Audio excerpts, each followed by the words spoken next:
Hello, listeners. Welcome to another episode of Cognitive Dissidence. As usual, I'm your host. I'm Jacob Shapiro. I'm a partner and the director of geopolitical analysis at Cognitive Investments. Rejoining me on the podcast is fan favorite Sim Tack. We brought Sim back on earlier than our normal cadence with him because you might remember a couple weeks ago we had a whole episode about the Sahel and instability there and what it could mean. And we were right on target there with this coup in Niger and the things that are happening in the Sahel. So I wanted to bring Sim back on to talk about that. We also talk a little bit about Russia-Ukraine at the end. I'm not going to sit on this episode. I thought maybe it would have enough shelf life to go till next week, but that's just not going to happen. So you're just going to get a lot of content from us this week. So I hope you enjoy it all. Don't miss previous episodes that we posted this week. We had the great episode with Matt Pines about UAPs and aliens on Monday. We had Paul Melly on the political situation, specifically in Niger. He offered a lot of great insight. Sim provides us with some more security-related considerations and also a really European view on the future of Africa, colonialism, intervention, and things like that. If you are interested in CI's research or consulting services or in our asset management services, if you want to become a CI client, get access to our investment strategies, etc., jacob@cognitive.investments is how you can reach me. You can also email me with anything else you have in your mind, whatever tickles your fancy. So, cheers. See you out there. Cognitive Investments LLC is a registered investment advisor. Advisory services are only offered to clients or prospective clients where Cognitive and its representatives are properly licensed or exempt from licensure. For additional information, please visit our website at www.cognitive.investments. The information provided is for educational and informational purposes only and does not constitute investment advice, and it should not be relied on as such. It should not be considered a solicitation to buy or an offer to sell a security. It does not take into account any investor's particular investment objectives, strategies, tax status, or investment horizon. You should consult your attorney or tax advisor. Sim, you were very prescient a couple weeks ago with our focus on the Sahel and Africa. So unlike all of our previous episodes together, rather than start with Russia and Ukraine, we're going to start with Africa, and then maybe we'll do a little Russia-Ukraine at the end. How about that? But it's a testament to just how, is crazy the right word, things are in the Sahel? I mean, we had Paul Melly on the podcast earlier this week who talked specifically about the political situation in Niger, which is changing also radically all over which is changing radically sort of day by day here. We're recording Wednesday, August 9th. This podcast will probably go out at the beginning of next week, although I want to see what you have to say to see how spicy it is and what the time life is on the information that we talk about. But where do you want to start? I mean, Sudan's civil war is getting worse. There's Wagner in parts of the Sahel. Niger is sort of its own thing. Nigeria hasn't ruled out military force, even after the Nigerian Congress said that they weren't going to give the president permission. Help us from a security standpoint. What is the center of gravity? Where are you focused right now, and where should our listeners be focused? Well, I mean, first off, Jacob, thanks for having me back.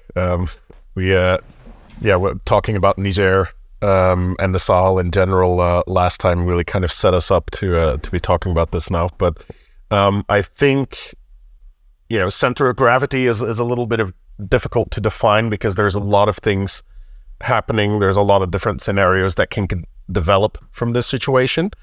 But the most pregnant question on everyone's mind right now, I guess, is the coup gonna stick? Is the junta going to remain in power? And I think the big question that everybody's trying to figure out to define that outcome is, whether or not we would see any kind of military intervention that could overthrow that leadership. And I think there's probably a couple follow-on questions to that as well. With even if we were to see a military intervention, what would that look like, and what could that cause to go wrong in the region?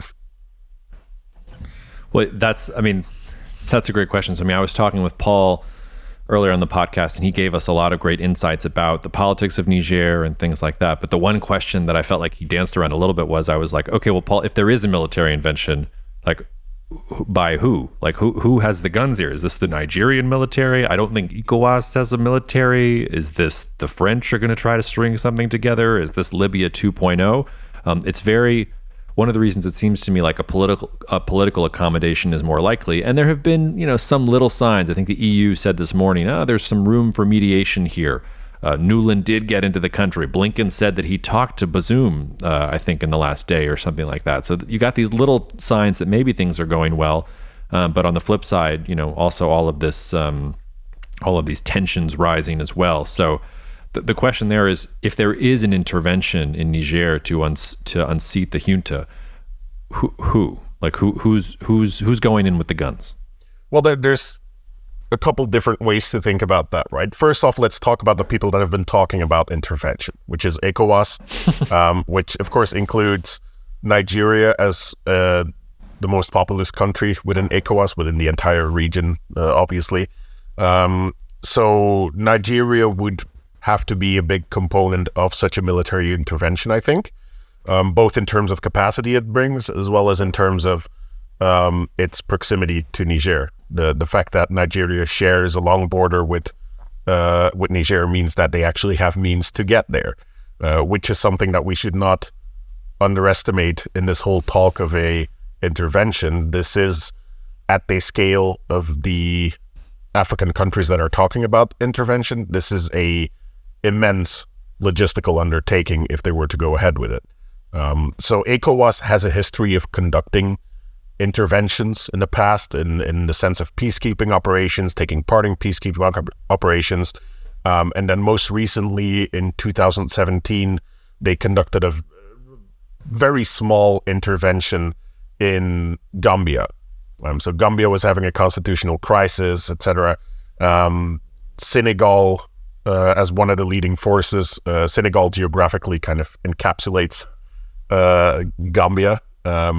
So for Senegal, it was kind of like just walking over into the next neighborhood, showing some military force, and the crisis eventually became resolved. Right? Not a major military feat. So when they are talking now about an intervention in Niger, we're talking about something entirely different, something that in recent history ECOWAS has not done. I would dare to say something that none of the countries that would possibly be part of it have demonstrated they would be capable of doing.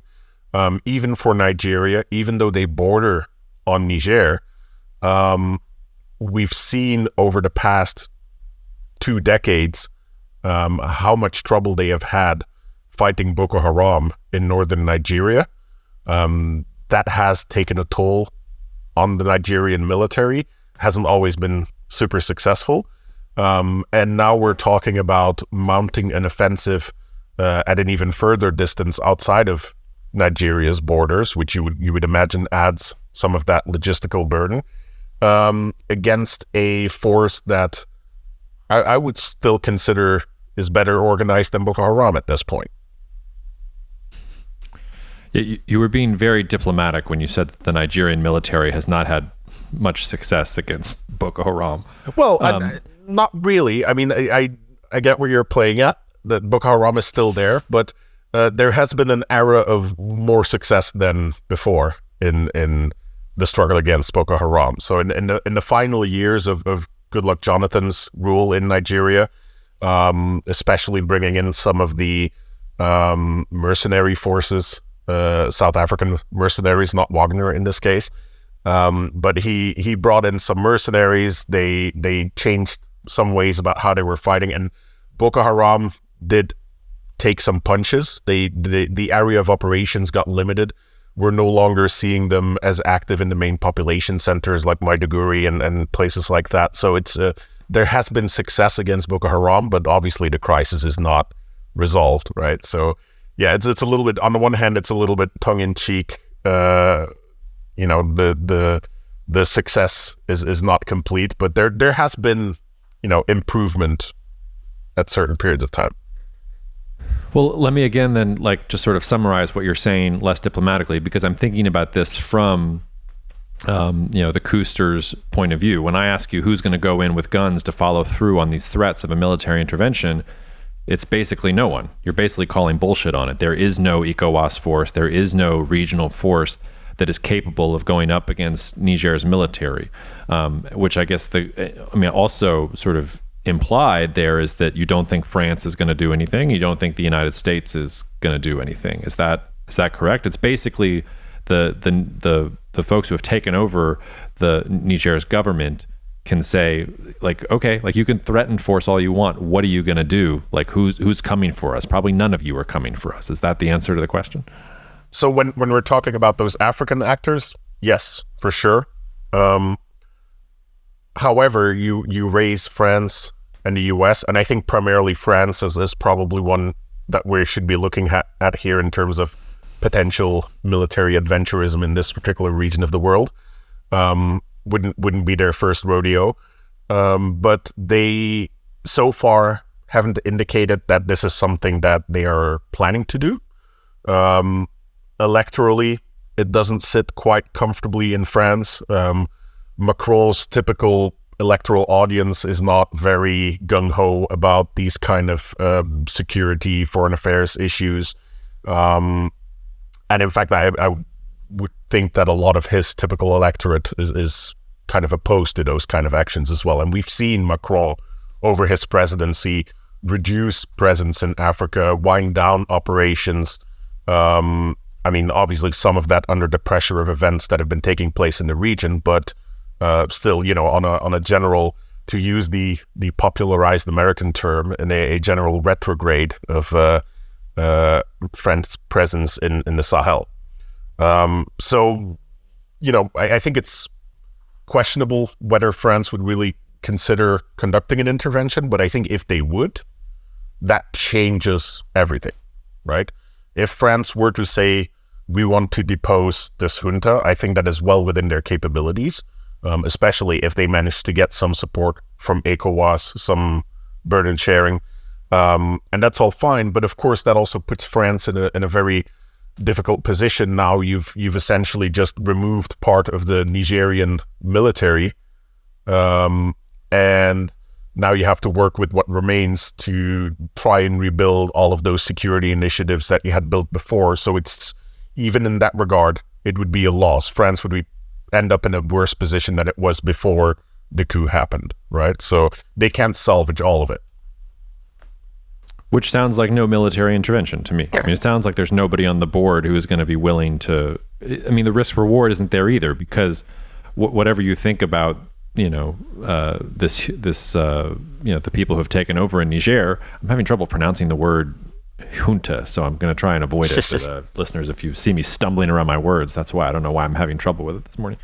But I mean, if there's nobody to intervene, I mean, isn't it just, and the only thing you get from intervening is probably wrecking the security situation anyway. And we saw this play out in Libya, where Libya just devolved into warring factions and a place for weapon smuggling and jihadists and everything else. So like, do you really want to do that in Niger too, on the actual border now of some of these major countries in Western Africa? It doesn't look like there's anybody there to follow through on the threat.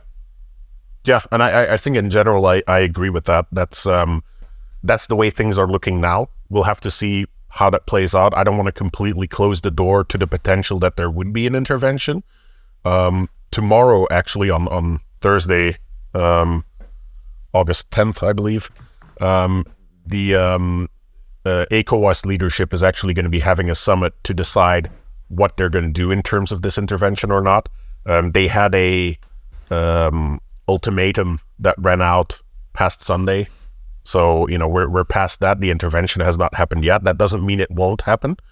But if it does, then I've got some serious questions about what that actually causes in the region, because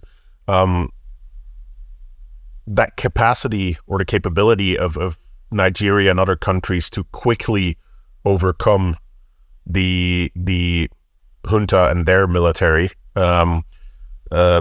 that's going to be so limited that there's a real potential here of actually starting a protracted conflict, where we could see several years of fighting between those opposing forces. And then I'm imagining countries like Mali and Burkina Faso actually, you know, coming through on some of their statements and coming to the support of Niger, massively complicating the situation. But then you're actually talking about the prospect of a regional war that could last for years at a time when no one is actually keeping all of the jihadist groups in check. This could be a massive gift to all of those violent extreme actors in the region.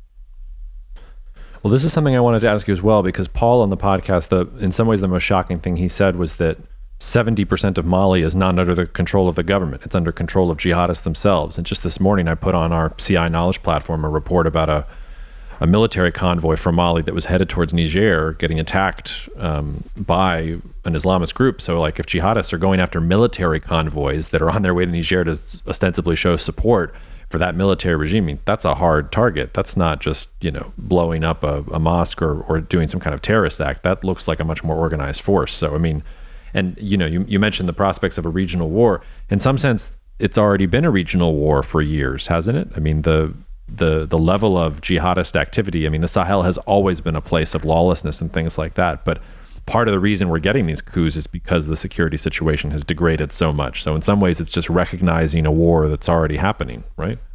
True. And I think the main thing is there that the different sides to this conflict are dramatically changing, right? If we go back 10 years, 2013, right after the French intervention in Mali, we have a regional conflict or war going on. But at that time, it is the local governments with foreign support, and of course the French government and the UN forces, etc., that are fighting against these non-state actors, trying to bring back some semblance of stability to the region.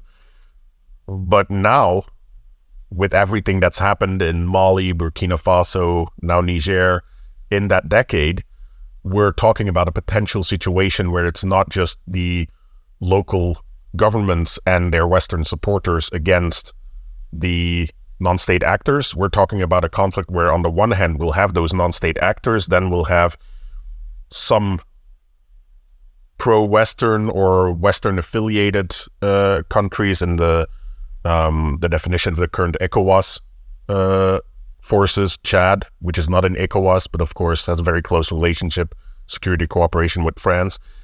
You'll have that group of countries that are facing off against that non-state threat, as well as against the threat of this new bloc of military authoritarian regimes that are starting to or possibly will be receiving support from Russia.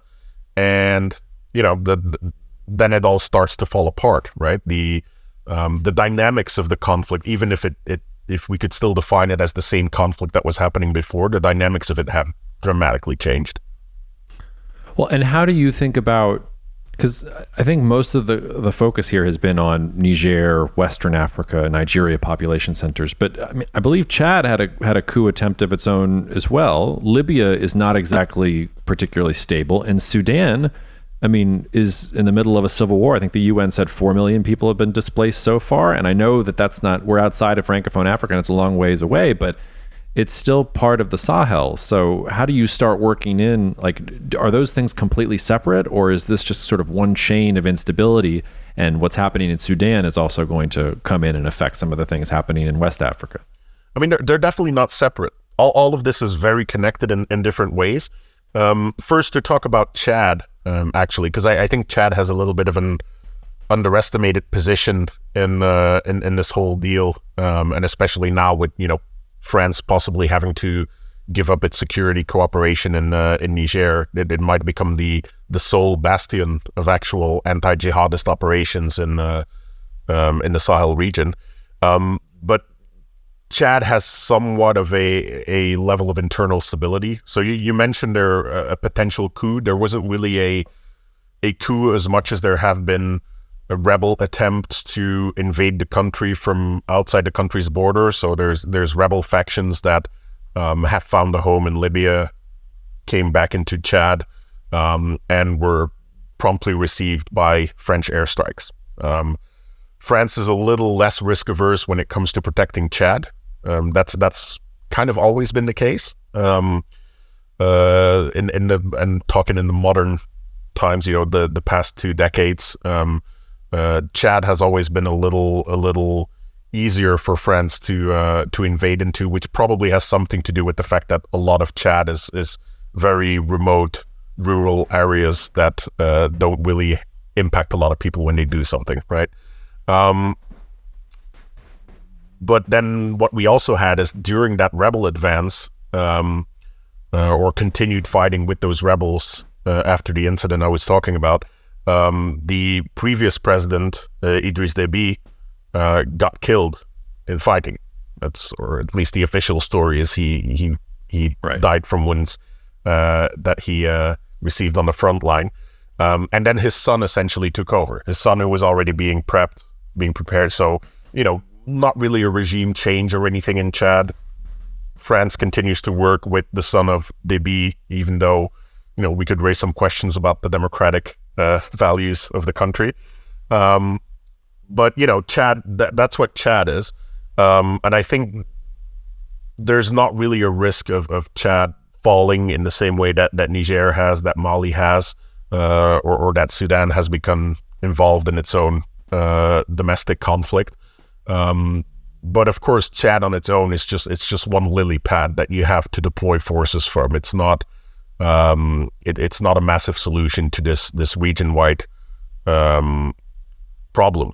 And that problem, that's what kind of brings us to all of these other countries. Libya, which you mentioned, is not really solved yet. There is a little less of a focus on the conflict in Libya because the main conflict dynamics have been stabilized. So the fighting between eastern and western parts of Libya, the different competing governments within Libya, that has all been relatively stable under the latest peace agreement. People are very excited about getting oil out and keeping oil running.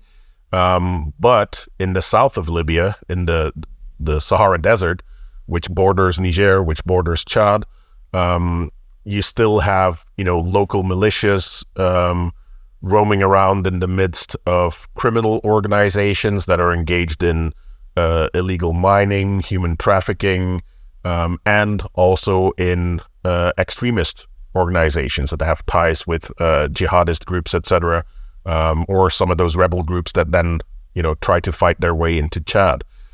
So, there's a lot of stuff that's going on in Libya that has an impact in Niger, in other regions that there's no real direct solution for. When it comes to Sudan, I think that's a little more of a standalone issue. Sudan is kind of its own cultural entity in this whole as well, right? It sits in the Sahel, but I wouldn't count it as part of the Sahel countries necessarily. The historical and geographic origin of what makes Sudan is really the Nile River, right? I think it sits closer to what Egypt is than what Mali is, if that makes sense. Obviously, there's different ways that we can, divide these countries ethnically, linguistically, and all those kind of things. But Sudan kind of has its own dynamic. But I think the way that they are intertwined with what's happening in Niger and countries like Mali, etc., is especially in the way that they're setting an example. I think that the military factions in Sudan have provided a roadmap for a lot of ambitious military leaders in Africa, where it became very clear in Sudan how you can get away with a coup, how you can provide the semblance of having a civilian transition process while still having your military leadership quite openly in control of the entire process. What guarantees you have to be able to remove those civilians when they actually get a little too uppity, right? So, at the end of the day, I think everybody in Mali, Niger, they noticed what happened in Sudan, and that's why they know that they can do what they did. So they just recently appointed, I forgot what it was, yesterday or the day before, but they appointed a new prime minister in Niger, a former civilian politician that they are bringing back into government. I think there's nobody that assumes that this person is going to have any kind of real power, right? The military is standing behind him, watching his every move, and as soon as he steps out of line, he will be removed as well. And that's something that we've seen happening exactly the same way in Sudan. But it is something that gives Niger an out. They can show, we have a civilian government, we are working on a transition process, so, the West can get off our back and let us do our thing. So they are opening these doors to having some kind of acceptable mediated resolution that brings back development aid and all those kind of things without really forcing the West to conduct any kind of intervention either. Really sobering to think of Sudan as a role model here, considering, yes, they did what you said, and now they're in a civil war with tens of thousands of people dead and millions displaced. If that's the path that we're on, pretty depressing. But zoom out for a bit here, Sim, and we can take this in the Russia-Wagner direction if you want. But does this matter for the world? I mean, is this just the Sahel is stewing in its own juices to steal from the Churchill line? Or, I mean, is this going to have impact outside of the Sahel? Look, it matters. I think it matters a great deal. And I think that's why I wouldn't be so certain yet that there's not going to be a military intervention. Because I'm certain that there are other people that are reading the situation in the same way and that are seeing the same kind of risk over the long term, where I think the conclusion will be there is a short pain that we might be able to push through right now to avoid longer term issues. And so the Russia-Wagner story is part of that, but I think the much more important one here has to do with the jihadist groups. So, we have JNIM, which are kind of the collection of the Al-Qaeda affiliates operating in Mali and Burkina Faso and pushing into Niger. We've got the Islamic State affiliates, etc. So those initially came out of the Libya intervention, 2011. They came out with an increased capability. They kind of piggybacked on the Tuareg rebellion inside Mali. They were able to expand. That caused a sense of emergency in Europe, which led France to intervene. Initially, Germany was on board to be part of that intervention. The timeline shifted a little bit, but I mean, if you've got Germany talking about military intervention, stuff's serious, right? I mean, these days. But essentially since then, I would say that whole non-state actor threat has been pushed back a little bit until the past few years, when we've seen especially the dramatic changes in Mali with France being kicked out, so French forces leaving Mali, now the UN mandate ending, so the UN leaving.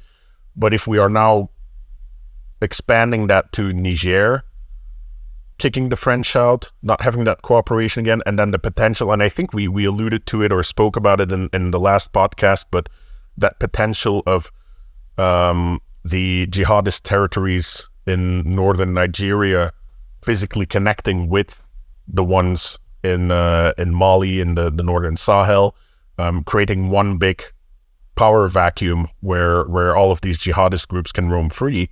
That creates a situation that I think 10 years from now could seriously damage Western interest in a couple different ways. I think at the first stage, we're talking about, local forces not being able to control any of this violence. So this region, as well as adjacent regions, everything along the West African coastline, essentially, become very dangerous areas for Western tourists or Western business people to visit. We've seen already in the recent past terrorist attacks from these groups all the way on the Ivory Coast coastline, right? So these groups have a transregional / transnational terrorism agenda. When they are able to assemble the capacity to do that, they will actually conduct those attacks. And on a second level, not just against Westerners traveling, but if you remember the attacks in southern Algeria against gas infrastructure just before everything kicked off in Mali and everything, those kind of attacks could come back as well. So attacks on oil infrastructure, gas infrastructure, mining operations in the entire region. This could really harm, Western business interests across the entire region, but of course also local economic development. If you can't have any kind of stable economic relationship with the countries that are willing to invest in natural resource extraction, you're not going to be bringing in any revenue in those countries either, and that situation is going to perpetuate, get worse. And then I think at a final level, of course, when we're talking about, considering this as the potential new source of a next Islamic State caliphate, something similar to what existed in Syria and Iraq around 2014, if we remember how that inspired all of those attacks in Europe, in the United States, that is something that could very well come back from this as well. So yeah, in that regard, I think the West should really care about what could potentially develop there. We could slip back into a very messy situation that we faced 10 years ago, and that we could face again. And in that context, maybe conducting some kind of an intervention to rectify power in Niger is kind of a small cost to avoid that longer term pain. But it's difficult to see that, and I think it's especially difficult for policymakers to operate on a timeline longer than their electoral terms, right? Well, and I know that there are resources in this part of the world, but it's not like there aren't resources other places. I know France, for example, has interests in uranium in Niger, but there are alternatives. Maybe you have to invest in them and build them out, but it doesn't seem to me like this part of the world has resources that you can't replicate elsewhere. But maybe this is a time to bring in what the heck Russia and even China are thinking about here, because based on what you just described, that vision, it doesn't sound to me like Russia wants that any more than the West does. That's not just a Western interest. It's not like the Russians like it when jihadists are running around. They've got their own issues in terms of the Muslim share of their population, their interests in the Middle East, a whole bunch of other things. And one of the reasons I got invited to Russia a couple times before the war was because I wrote a piece that said, hey, the United States doesn't like jihadists. Russia doesn't like jihadists. Maybe there is some room for cooperation between the United States and Russia on the Middle East in getting rid of jihadists. That never really came to fruition, or at least it never got more than grassroots level. But in the context of the rise of ISIS, and when things were really getting serious against ISIS, there were small things that happened in the Middle East where Russia and the United States, they talked and they did deconfliction, and they made sure that they worked together to make sure that some of these, particularly disgusting versions of Islamist jihadists couldn't gain control and couldn't, assert their writ over these large places. So the question that I'm building up towards is, it doesn't seem to me like anything that is happening is in Russia's interests.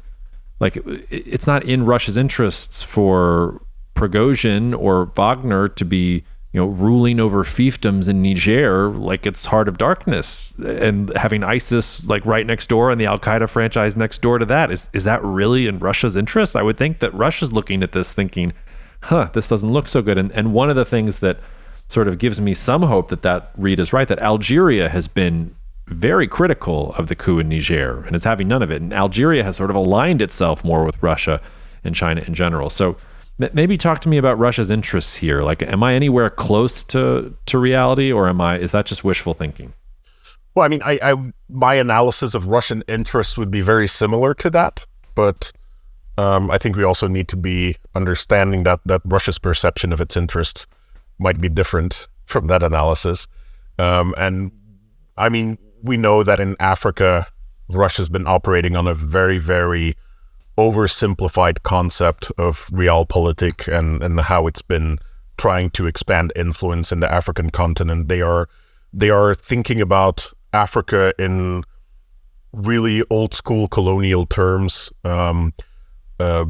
based on concepts of, if we can push out the Western influence and establish our own influence, that's a victory. To what end? Nobody knows, but it's a victory, right?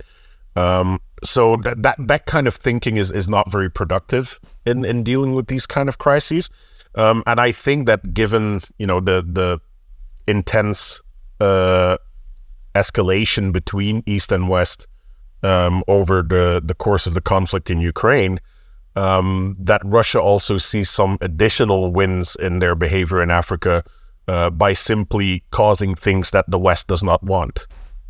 And in that, I mean, maybe I'm wrong there. Maybe I should hope I'm wrong, but I think that at this point, Russia believes that the more it can mess up for Western security initiatives and Western development initiatives in Africa, the more pressure it is putting on the West, and the more it is forcing the West to bow to Russia eventually. Demented. What about China?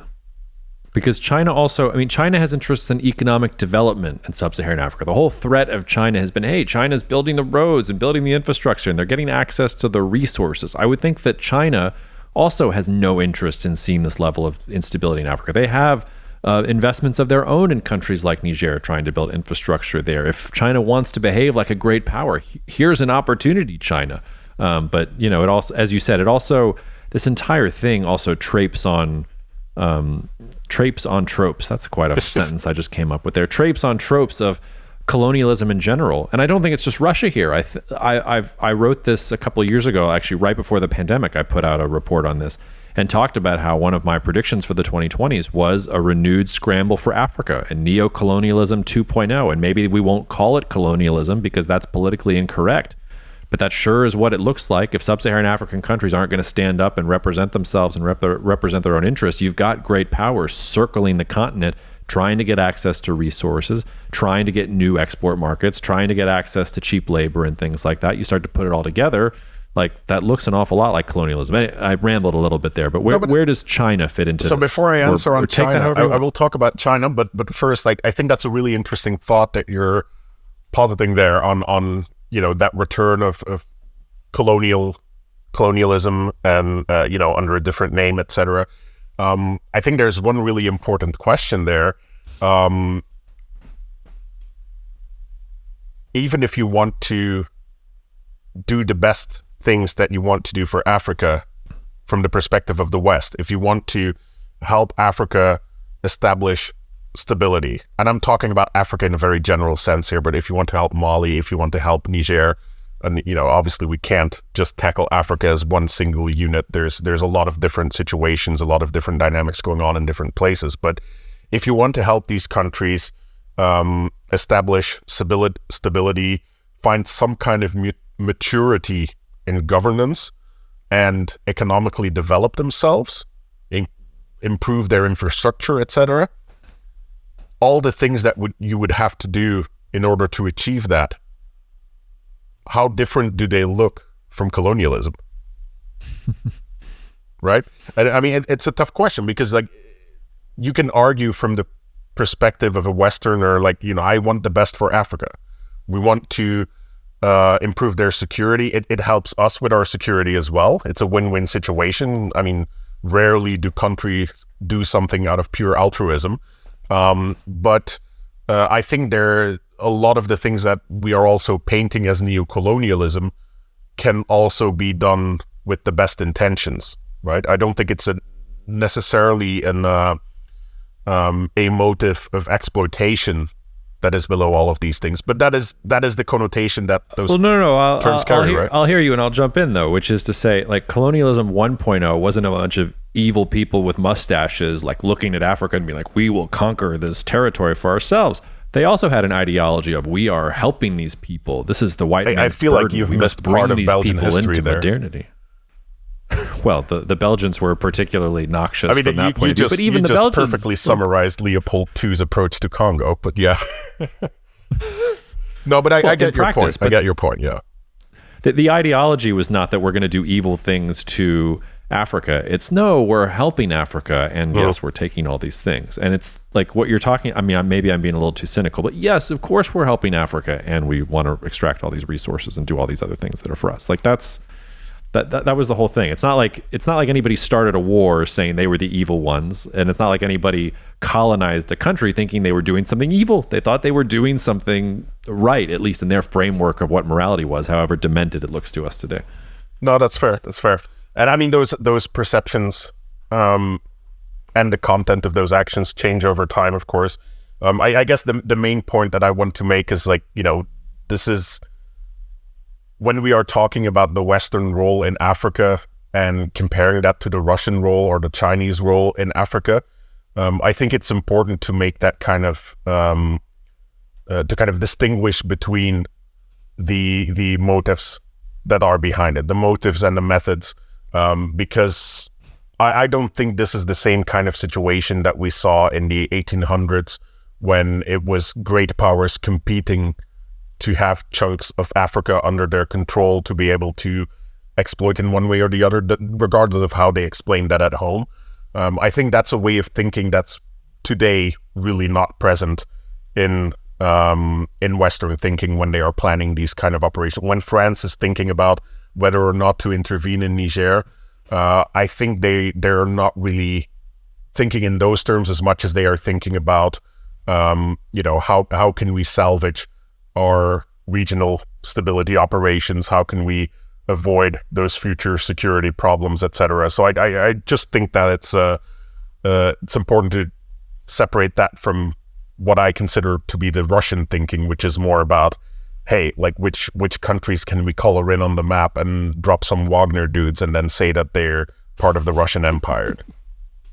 But anyway, to get to your question on China, sorry, I didn't mean to get into a whole semantic discussion. No. This is very, very important, and I'm curious what you're going to say about China, because the flip side here is that from China's perspective, Russia is a colonial European power, and China hates colonialism. China had a front row seat in some ways, China has much more in common with African nations than Russia or Europe or anybody else does, because they were on the receiving end of European colonialism as well. So I'm curious if you think part of their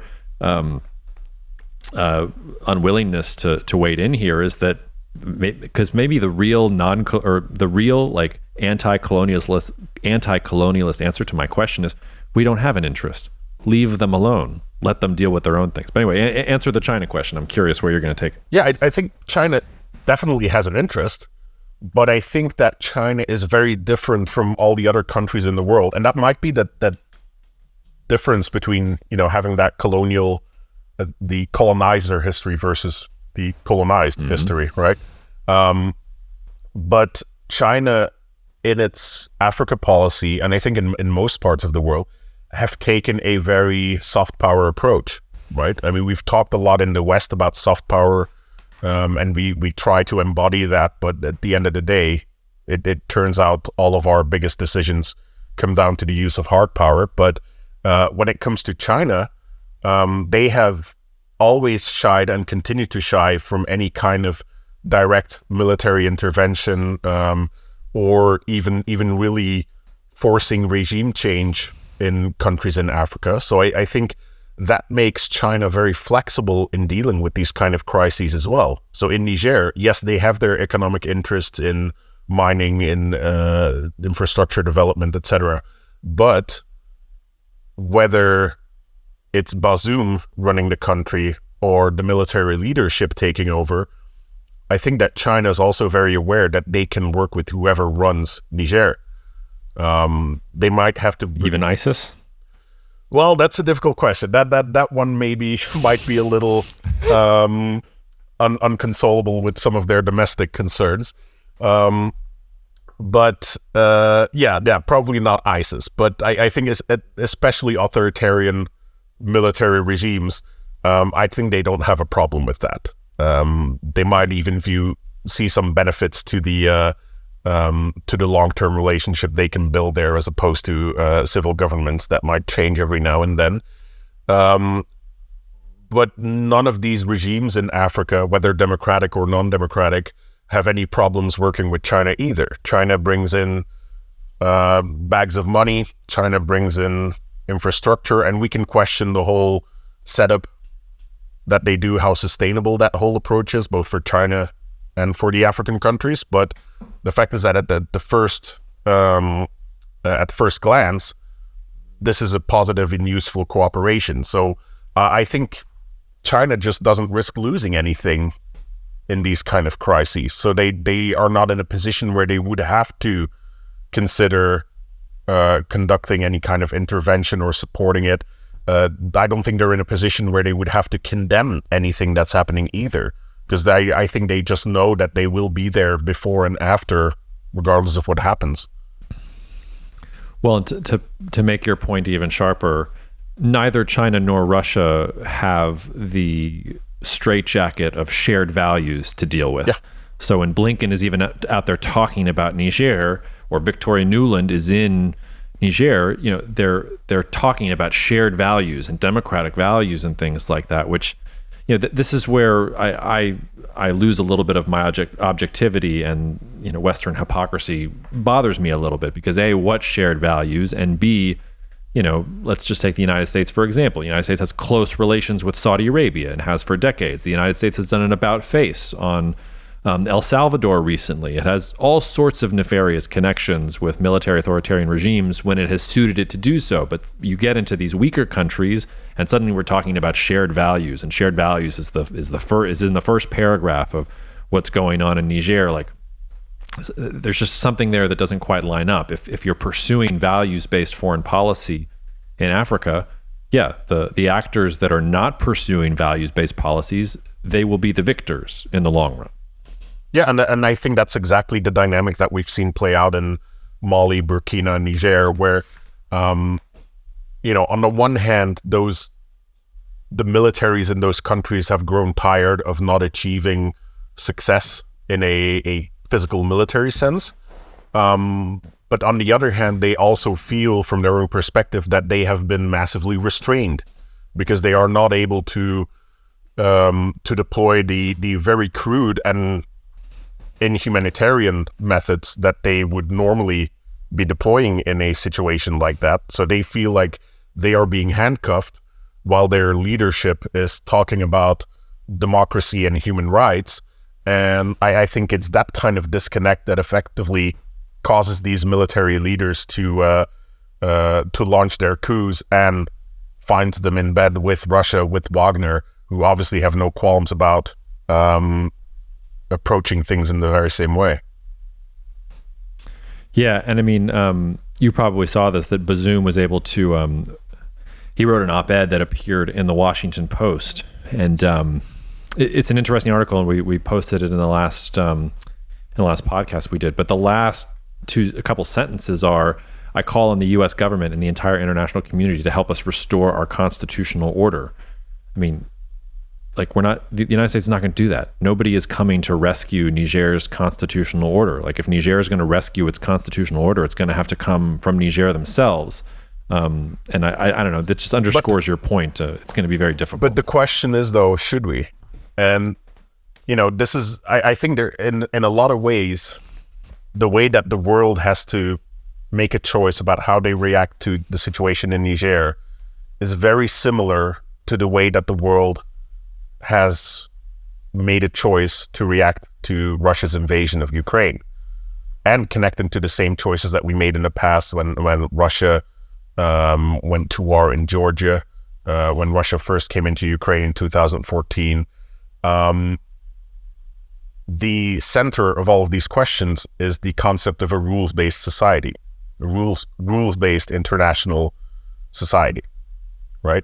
We have our UN charters, we have our different treaties that everyone is party to, but that rules-based society, going back to, concepts of Westphalia, which define the nation state and all those kind of things, they are also tied to that concept of constitutional legitimacy within countries. So can you have a international rule-based society if you allow those rules to be trampled at a domestic level, right? And I know that gets into like political philosophy rather than the pragmatics of geopolitics that we're normally talking about here. But at the end of the day, if you're choosing not to protect that constitutional legitimacy in Niger, you are opening up the door. And I mean, this choice came much earlier in Mali, where countries decided not to protect that constitutional legitimacy. And we see, there's kind of a domino effect happening now where other countries are falling to the same challenges. But if you don't draw the line anywhere, if you don't at some point start to say, this is the level at which we need to defend those rules so that we can actually sustain a livable international society, the problem is just going to keep getting worse. And we saw the same with Russia, where, the first decade of Russia's resurgence, everybody was kind of like, let's stay out of the way of this and let's try to negotiate our way around it until, they launched a massive invasion into Ukraine, and finally the West started to say like, okay, we actually do need to go and support, not directly take part, not directly intervene, but at the very least support Ukraine in maintaining some of this rules-based environment. As we say back on the farm, I think the horse has already bolted from the barn, Sim. I think the red line has already been crossed, and I doubt, like the cynic in me doubts that anybody will lift a finger here to probably help Niger in any meaningful way. And that's a good segue, because I think Ukraine is the perfect example. And just look at the difference between what Russia did in Ukraine in 2014 versus 2022. The difference there was not the international community or anything else like that. It was Ukraine itself. If you go back to the weeks before the invasion, the United States was pulling out all of its essential staff. It was basically saying, we're not going to do anything to save you, Ukraine. You're talking about the Germans now and their military industrial complex is humming. I've referenced this before in the podcast. A couple weeks before the invasion, they sent 10,000 helmets to the Ukrainians. That was their contribution to Ukraine's defense in the initial stages. The reason Ukraine has become different is because in 2022, as opposed to 2014, the Ukrainians fought back. And Zelensky showed that no, there actually is a force here, a regime here, a people here that want to defend this. And there is somebody who, if you give us the weapons, we will do the task. And we have sort of some sort of allegiance to constitutional order and rules-based order. And we'd like to be part of the EU and NATO, and we will clean up corruption. We'll do all these other things. The representative voice of that in Niger is imprisoned in his own house. It's the sort of thing where unless you get some kind of actor that is going to rise in Niger, and there was some reporting today that there was a counter coup force saying, hey, we want Bazoum back. Like, if Niger itself will stand up, I'm sure they will find Western supporters for what they're going to do. But I think it's beyond, first of all, I think it's beyond Western capabilities to do what you're talking about, but I also just don't think the West fundamentally is going to intervene in the way that you're talking about. If it wouldn't even intervene for Ukraine, like, it's not going to intervene for Niger unless I really don't have my finger on the pulse. Well, one of the big reasons that we don't see direct intervention in Ukraine is, of course, the potential of escalation with Russia directly, both at a conventional level and, of course, a nuclear level. Niger does not carry that risk, right? So I would argue there's much more of an opportunity to draw that red line in a place like Niger than there is in Ukraine or with Russia. But yeah, I mean, I agree on the whole with what you're saying about Ukraine providing a local actor that the West can actually stand behind and work with. If there's no such thing in Niger, that doesn't exist. But there is such a thing in Niger, though. Like, there are politicians that were removed from power that would be the legitimate heirs to the throne if a intervention were to remove the junta, right? So it's not like there's a complete vacuum there. If the guys with guns are cool with the politicians being in jail, then like it's over. Like, Niger's military seems to have closed ranks, and it's August 9th. Maybe factions in Niger's military will come out against it, but thus far, it seems like the men with guns are okay with what's happening. They have not put up much of a fight. Yeah, but and this gets really into the weeds. But of course, there's also always the effect of nobody wanting to move first, right? And it's only when the outcome becomes obvious that everybody picks their true side, right? And that's why the entire Nigerian military did not stand up simultaneously and conduct this coup. A couple guys did, and everybody noticed, oh, it's going to swing this way, so we'll all join their side. So I wouldn't say that there's any sign that there would be no platform to have a counter-coup movement. But, I mean, granted, it is not without risk. It is not simple. It's especially not simple to sell that story electorally at home in the US, in Europe. And on top of that, you're kind of inadvertently also feeding into the narrative that has been used in the Sahel region to push French influence back about France being this oppressive colonial power. Intervening to restore a president that's been deposed obviously doesn't really negate that narrative too effectively. Yeah. Speaking of outcomes that are completely unclear, before I let you go, what do you think about Ukraine and Russia right now? We've got drones in Moscow. We've got Russia. I was surprised at how precise they've been in hitting some of this grain infrastructure, whether in these towns of Ismail and Reni on the Danube across from Romania, whether it's Odessa. Ukraine's counteroffensive doesn't seem to be making a lot of headway. Where is your headspace now with the Russia-Ukraine war? Yeah, I mean, I think it hasn't really evolved much since last we spoke when it comes to the main ground movements in the offensive. I still think, and based on things I'm seeing, that there are very significant results especially in terms of attrition that is being forced on Russian forces near a front line. The balance in firepower between the two sides.